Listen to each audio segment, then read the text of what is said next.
My parents told me to step out of the main hall and wait in the corridor during the hospital's 30th anniversary gala. Just for a moment, they said. A very important guest was about to arrive. I stood there pressed against the cold wall listening to glasses clink and applause roll past the doors that had quietly closed behind me. I could feel my pulse in my ears. The fabric of my dress was still damp where someone had brushed by too hard. Then my husband walked into the grand hall. I didn't move. I didn't follow. I just listened as the room shifted, voices, dropping footsteps, stopping a pause so sharp it felt physical. 3 years of silence, of carefully chosen words and hidden truths, suddenly had weight. Not explosive, heavy. The kind that makes the floor feel less stable. I watched my parents turn toward him, and in that moment I knew they were no longer in control of the story they thought they owned.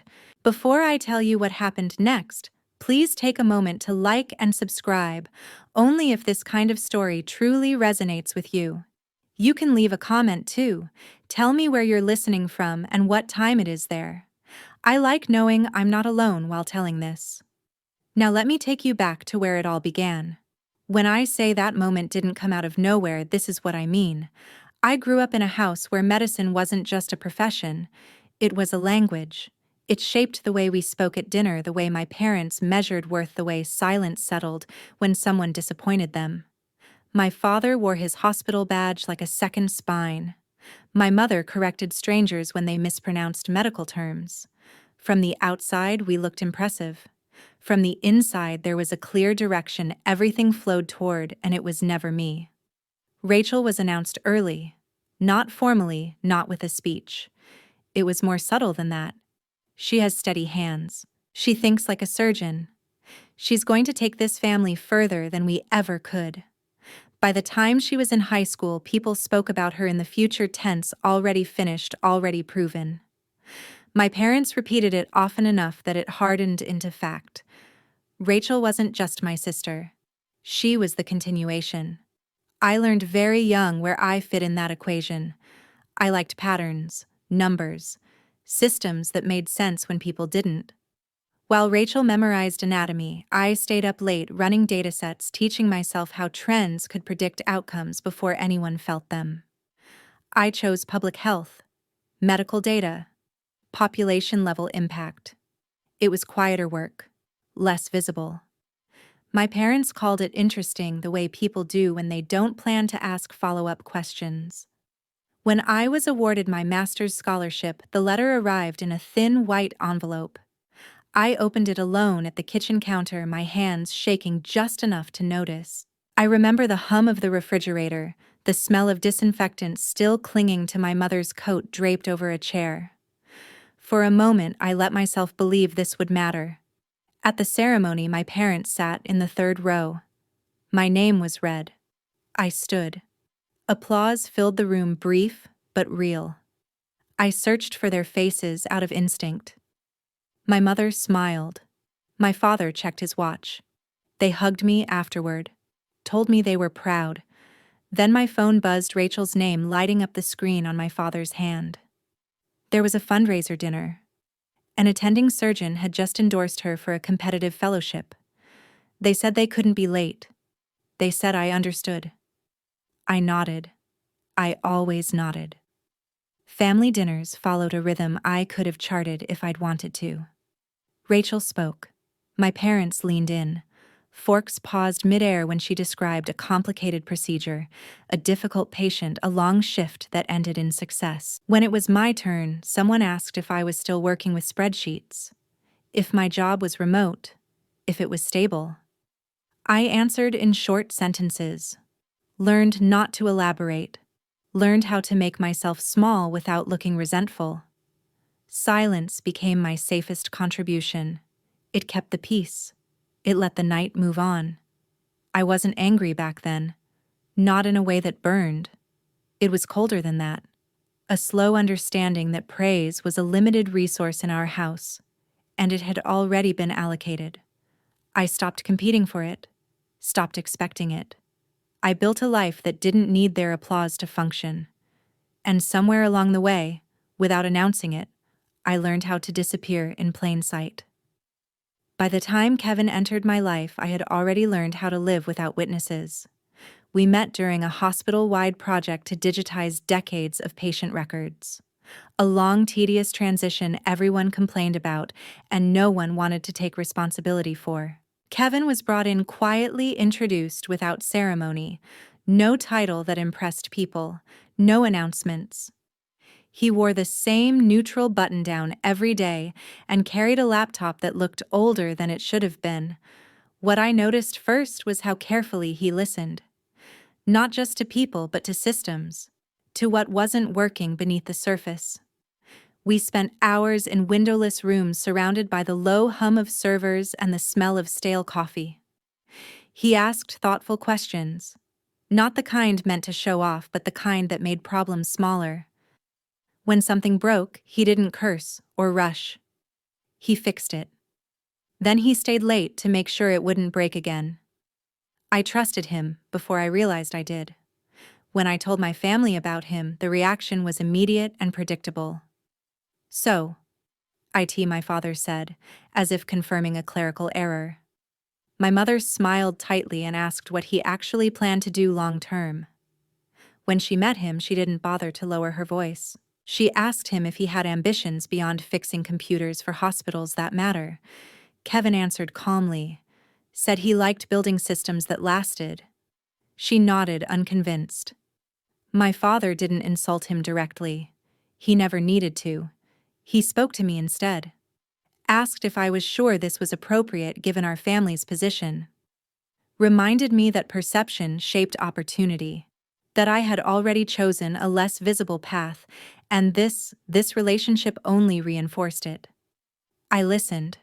I always listened. Rachel tried a softer approach. Over coffee, she told me I was confusing stability with depth, that I was tired, that I deserved more than something safe. She meant more than him.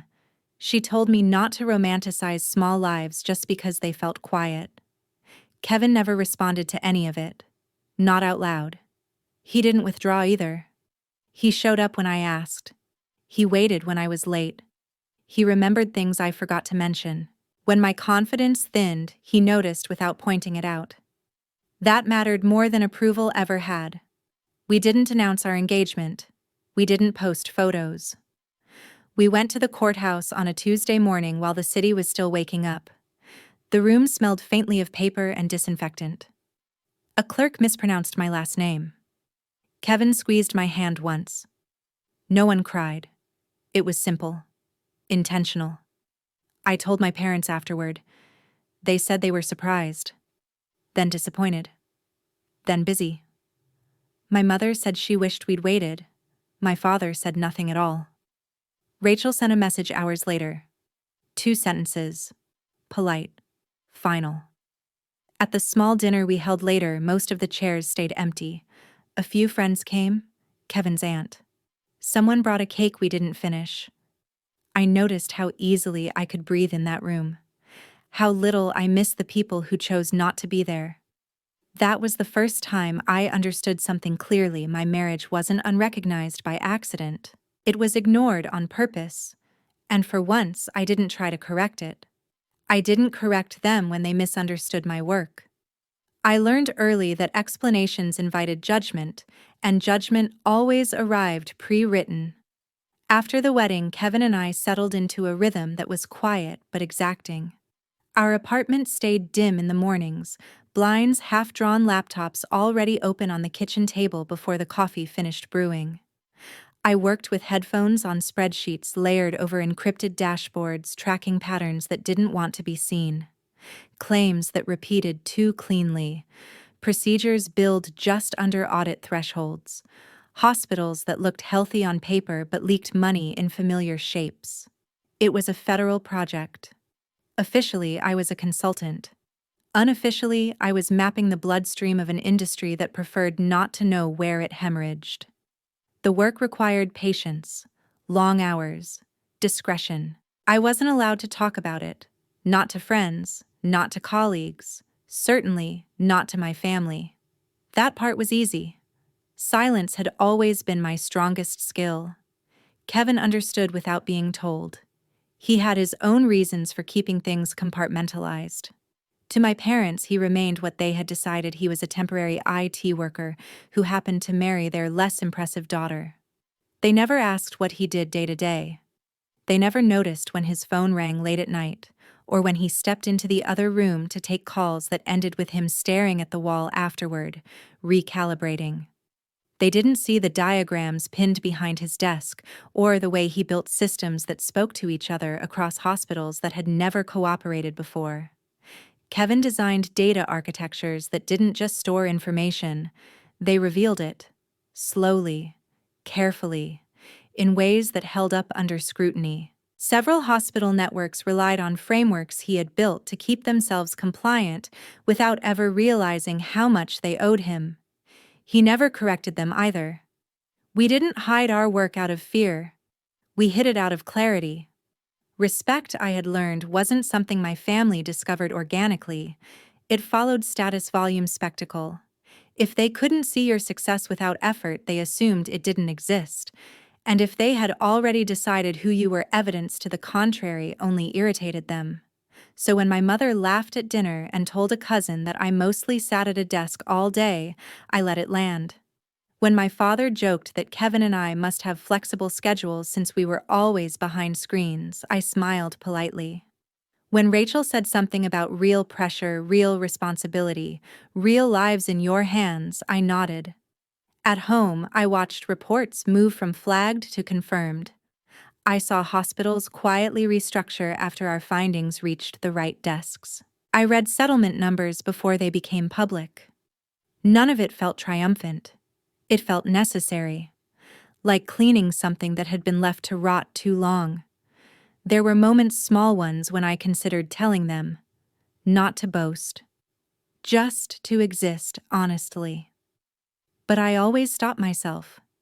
I imagined the questions that would follow the sudden interest, the way pride would be retroactively applied as if it had always been there. I didn't want that version of recognition. I didn't want to earn their attention by becoming useful to them. So I stayed quiet. I let them underestimate me. I let them believe Kevin was beneath them. What they didn't understand was that silence isn't emptiness. Sometimes it's containment. And sometimes it's preparation. By the time the invitations went out, the event had already outgrown its purpose. What was meant to be a commemorative gala for the hospital's 30th anniversary quietly absorbed Rachel's engagement celebration until the two became indistinguishable. The numbers escalated first. Imported flowers, a live quartet flown in for one night, lighting rigs adjusted to flatter faces rather than illuminate space. Someone mentioned the budget in passing, just over $220,000, and said it like a victory. I wrote it down mentally the way I always did, even when no one asked me to. On the night of the event, my name wasn't printed on the main seating chart. I found it later taped near the service entrance, paired with a table labeled Logistics Support. White plastic chairs. Linen that didn't quite reach the floor. I sat with people who refilled water glasses and adjusted microphones. No one asked who I was related to. No one needed to. 2 weeks earlier, my phone had vibrated at midnight while Kevin and I were still working. The message came from an unfamiliar number, a forwarded spreadsheet. Columns misaligned, totals that didn't settle no matter how many times you checked them. It didn't take long to see what was wrong. The hospital was short $25,000 on a sponsorship payout that had already been promised publicly. The deadline for verification was days away. Stephen knew. He had to. As director of development, he was the one signing off on the figures. But the file I received had been altered just enough to delay detection. Rounded projections, deferred entries. Nothing that would trigger a full audit unless you knew where to look. I didn't call him. I didn't confront my parents. I sat at the kitchen table and rebuilt the model from scratch, correcting the flow without drawing attention to the gap. I moved numbers in ways that would pass a surface review and buy time. Not fix the problem. Just delay the reckoning. Kevin watched without asking. He knew the difference. The revised data went back anonymously. The hospital cleared its temporary check. Emails of congratulations circulated. Stephen stood a little taller at the next family dinner, confident in a future that hadn't arrived yet. At the gala, I watched him from across the room. He laughed easily, one hand resting on Rachel's back, the other shaking hands with donors who believed they were investing in something stable. My parents floated nearby, glowing with reflected importance. The room hummed with confidence built on paper-thin assumptions. I stayed where I was placed. I noticed how the waitstaff moved around tension they weren't paid to understand, how glasses were cleared before they were empty, how the music softened when certain conversations passed the stage. When the CEO thanked everyone for their support, I folded my napkin carefully. When Rachel raised her glass, I didn't. When applause filled the hall, I felt it from a distance like weather. No one acknowledged the quiet labor that had kept the night intact. That was fine. I hadn't done it for recognition. I had done it because systems don't care about intentions. They only respond to pressure applied correctly. As I sat there, I realized something with a clarity that surprised me. I wasn't invisible because I lacked value. I was invisible because visibility had never been my function. I existed beneath the surface where outcomes were decided long before speeches began. And I knew then that the gap I'd covered would not stay hidden forever. Numbers always settle. Truth always finishes its sentence. The only question was who would be standing when it did. The gap didn't close gently. It never does. I had just finished clearing my plate when my mother appeared beside my chair. Deborah didn't sit. She rarely did when she wanted control. She leaned in slightly, her perfume sharp and familiar, and told me I should step out of the main hall for a bit. She said it softly, as if she were offering a kindness. There were donors arriving. Photos being taken. It would look better, she said, if I wasn't visible right now. I stood without arguing. The chair legs scraped louder than I meant them to. Around us, conversations continued uninterrupted. No one noticed one more person being removed from the frame. In the corridor, the lighting changed. Cooler, brighter, less forgiving. I stood near the wall, hands folded, listening to the muffled rhythm of the party I was no longer part of. I could feel the weight of the night pressing forward without me. Stephen came out a few minutes later. He didn't lower his voice. He didn't need to.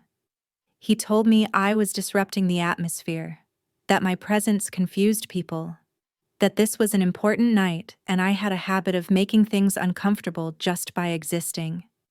He used the word excess like I was an object that hadn't been cleared away in time. I didn't respond.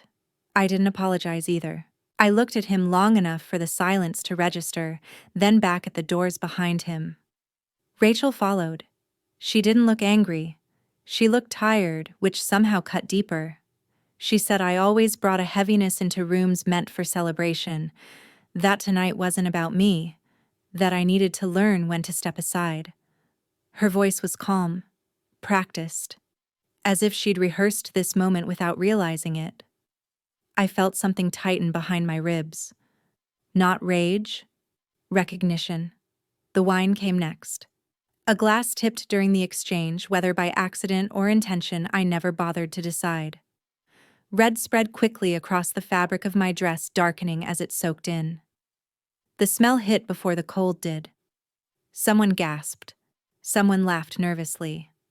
I stayed very still. My mother reached for a napkin too late. Rachel stepped back, embarrassed now, not by what had happened, but by how visible it was. Stephen disappeared without another word. I looked down at myself at the stain blooming where I had stood quietly for too long. My hands trembled just once. That's when my father spoke. He hadn't moved from the doorway. He hadn't intervened. He hadn't raised his voice. He said I should know my place. He said it the way you state a fact you believe settled years ago. No accusation, no concern, just instruction. Something in me went very still after that. Not broken. Set. I nodded. Again, old muscle memory. Then I turned away from all of them and walked down the hall alone, heels clicking against the marble, the sound steady and unmistakable. I didn't rush. I didn't look back. In the restroom, I locked myself into a stall and pressed my palm against my chest until my breathing slowed.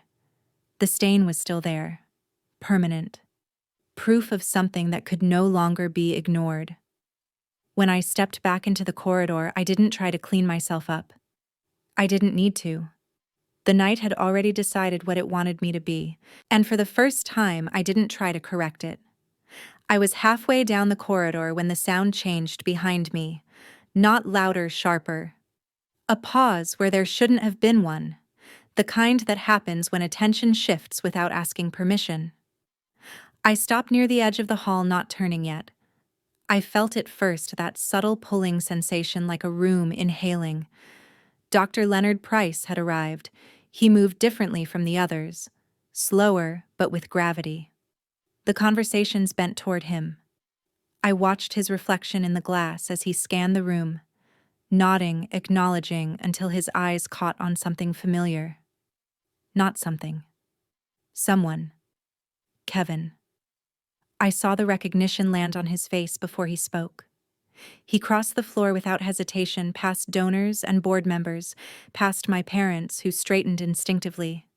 He took Kevin's hand in both of his and held it longer than etiquette required. He thanked him, out loud, for stepping in last year when a breach had threatened to unravel 3 hospital systems, for rebuilding what others hadn't even realized was collapsing, for doing it quietly without attaching his name to the fix. Kevin tried to deflect it. He always did. He said it was a team effort, that it was just data. Dr. Price shook his head. He said data was where the truth lived now, whether people liked it or not. I watched my mother's smile freeze mid-curve. I watched my father blink once slowly, as if recalibrating. Rachel stood very still, her glass untouched. Then Monica Reyes walked in. She didn't pause at the entrance. She didn't wait to be announced. She moved with purpose, the way people do when they know exactly why they're there and don't need permission to exist in the space. Her badge caught the light briefly before she tucked it away. She looked at me first. I hadn't moved. I was still standing there in the stained dress, the evidence unhidden. She crossed the room toward me, heels measured, expression neutral. When she spoke my name, it carried just far enough. She introduced me without embellishment. She said I was the lead consulting analyst on an ongoing federal investigation into insurance fraud and systemic data manipulation. She said my work had already resulted in multiple audits and pending indictments. She said it as if she were reading the weather. I felt the room go quiet in layers, conversations collapsing inward, glasses suspended midair. Someone coughed and stopped. Monica turned slightly, gesturing not dramatically, just enough. She said the hospital had passed its temporary review because of corrective modeling I had submitted 2 weeks prior. She said that review was temporary by design. No one spoke. I finally turned to face them. My parents looked like strangers who had just learned my name. Rachel's mouth opened, then closed. Stephen was nowhere to be seen. I didn't feel triumph. I didn't feel relief. What I felt was distance. A widening, irreversible space between who they thought I was and who had been standing in front of them the entire time. Kevin found my hand without looking. His grip was steady, familiar. Dr. Price nodded once in my direction. Not approval, acknowledgement.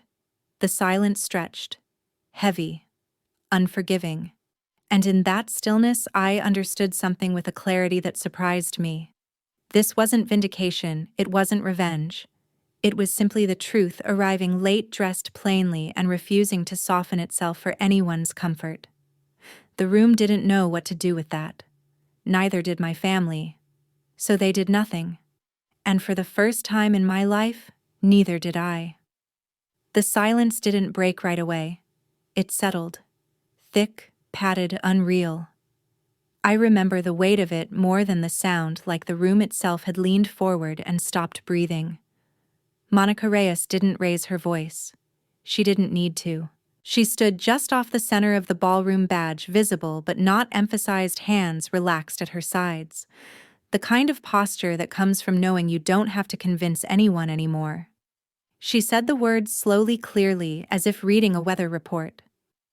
Fletcher Medical Group was under federal investigation for financial fraud, misallocation of donor funds, manipulated reporting, internal suppression of audit discrepancies dating back 18 months.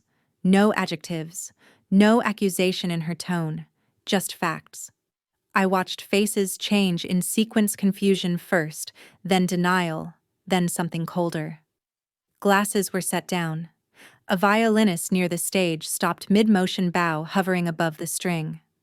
Someone laughed once sharply, as if it were a mistake they could still undo. Stephen reacted late.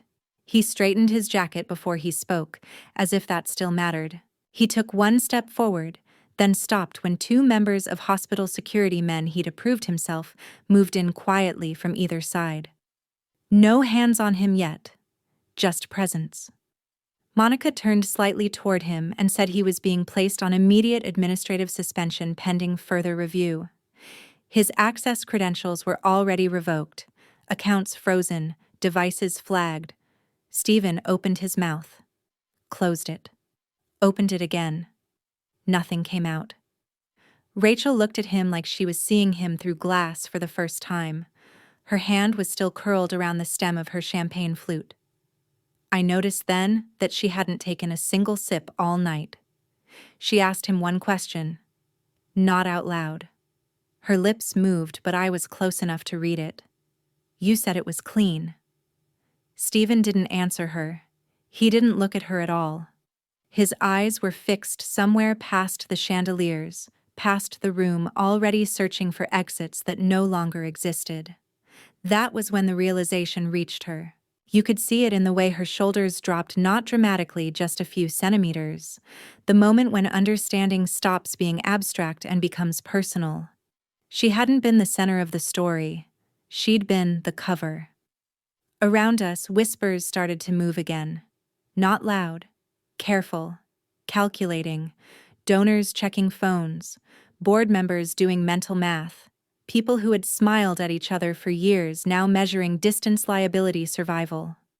My father stood rigid near the head table. My mother hadn't moved at all. They were still facing forward, still wearing the expressions they used when authority had always worked. Expectation control, confidence, through repetition. Monica turned to them last. She didn't accuse them either. She informed them that their executive oversight was under review. That provisional control of the hospital would be transferred pending the outcome.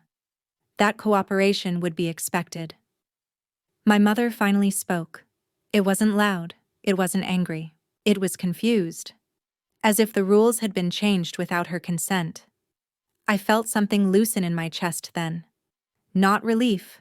Not triumph. Just the end of tension I hadn't realized I'd been holding for years. Like setting down a weight you forgot you were carrying because it had always been there. No one looked at me. Not right away. And that was fine. Because for the first time in that room, power wasn't about where you were seated or who spoke the loudest or whose name was printed on the program. It was about what could no longer be hidden. And once that happens, once the illusion breaks, everything built on it starts to fall. What came after wasn't loud. There was no shouting, no collapse to the floor, no dramatic chase through the room. The damage had already been done. What followed was quieter, worse. My parents found me near the edge of the ballroom, close to a service corridor that smelled faintly of citrus cleaner and melted ice. The music had stopped completely now. Staff were standing still, waiting for instructions that no longer mattered. My mother reached for my arm first. Her fingers were cold. Not trembling, just cold, as if all the blood had retreated inward. She said my name the way she used to when I was a child, and she needed something. Soft. Careful. Familiar. My father stood beside her, jaw-tight, eyes rimmed red not from tears, but from rage held too long with nowhere to go. He didn't look at me right away. He looked past me, calculating angles. Even now, they spoke in fragments. Not apologies, requests. For the family. For everything we built. You don't understand how fragile this is. I listened. I really did. I watched my mother's mouth form words she had practiced all her life, words designed to pull, to bind, to remind me of obligation without ever naming it. I watched my father's hands open and close like he was gripping an invisible railing. And I felt nothing spike. No anger. No urge to defend myself. Just a steady, heavy calm. I told them no. I didn't raise my voice. I didn't explain myself in detail. I said it plainly because plain truth doesn't need decoration. I said that family can not only exist when it is useful, that love doesn't activate only when something is about to be lost, that I had spent too many years being invisible until my silence became convenient. My mother shook her head slowly like I was mispronouncing a word she had taught me herself. My father finally looked at me then. Really looked.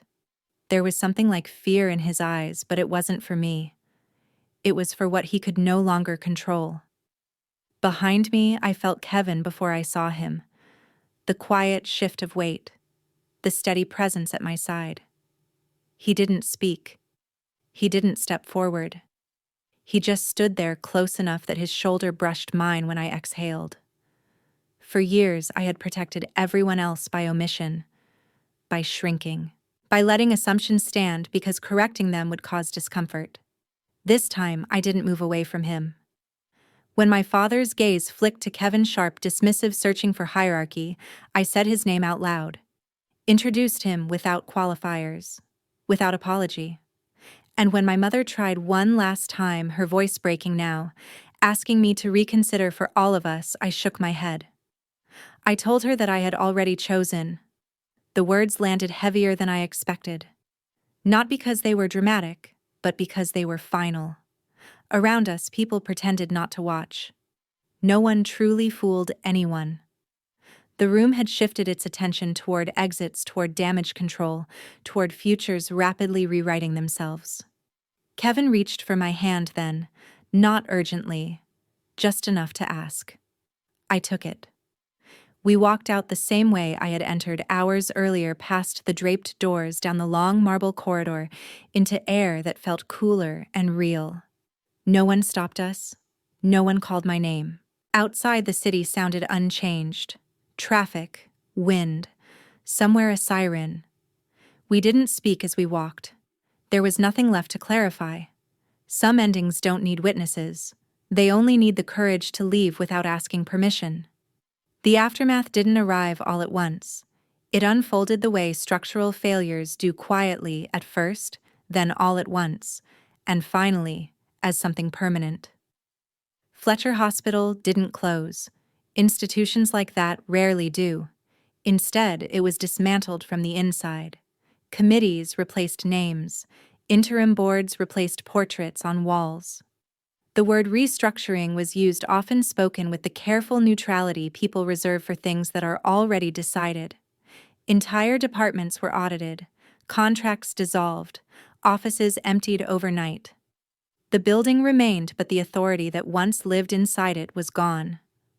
I didn't visit. There was nothing there that belonged to me anymore. Rachel called once, weeks later. Not to explain, not to defend herself. Just to tell me she had ended the engagement. Her voice sounded smaller than I remembered, thinner, like someone speaking from the bottom of a well. She said she hadn't known how much of her life had been arranged for appearance. How long she had confused approval with safety. She told me she had started therapy. I listened. I didn't interrupt. I didn't offer absolution. Some realizations need to stand on their own without being softened. We ended the call politely, not warmly. That was enough. As for me, my name stopped being spoken in hallways as a footnote. It began appearing in emails, then proposals, then contracts. Quietly, precisely. I left my position and didn't replace it with another title inside a single institution. I became something harder to define, an independent consultant, someone called when things were already unstable and truth was no longer optional. I worked with hospitals that needed transparency more than image, with boards willing to listen instead of perform, with systems that understood prevention was less expensive than denial. Kevin and I moved farther from the city center. Fewer sirens, more space between buildings, mornings that didn't begin with urgency. Our life together was unremarkable in ways that felt sacred. Shared meals, long walks without destinations, evenings spent not speaking, not because something was wrong, but because silence didn't need filling. No one underestimated him anymore, but even if they had, it wouldn't have mattered. He had never needed recognition to be solid. Sometimes late at night, I thought about my parents not with anger but with a distant clarity. They had built a world where love was transactional and status was oxygen. When that world collapsed, they didn't know how to breathe. I didn't return to fix it. Distance did something unexpected. It gave shape to truth. I understood then that family isn't where you're born or where your name appears on documents or where history insists you belong. It's where your presence isn't negotiated, where respect isn't conditional, where silence isn't used as punishment. I hadn't lost a family that night. I had left a structure that no longer held me. Sitting here now across from you, I don't tell this story to reclaim anything. I tell it because release doesn't always look like relief. Sometimes it looks like steadiness. Like a life no longer bent around other people's expectations. Some doors close loudly, others close behind you unnoticed while you keep walking. And that I learned is enough. There's a lesson I carried away from all of this, but it didn't arrive as a sentence or a rule. It came slowly through ordinary days when no one was watching. I learned that loyalty, when it's demanded instead of earned, turns into a kind of quiet erosion. You don't notice it at first. You just feel smaller each time you agree to be misunderstood to keep the peace. For a long time, I thought endurance was the same as strength, that staying silent proved maturity. But real strength, I realized, is choosing not to disappear for the comfort of others. It's allowing yourself to take up space even when no one applauds, especially then. I don't believe people are entirely good or bad. I think most of us are doing the best we can with the limits we refuse to examine. Understanding that helped me let go without turning bitter. It helped me stop waiting for an apology that might never come. Before I go on, I'd really love to hear what this part stirred up for you. If this story resonates, feel free to share your thoughts in the comments. Let me know where you're listening from, and if you find yourself wanting to stay with stories like this, a like or a subscription is always appreciated. Now let me continue.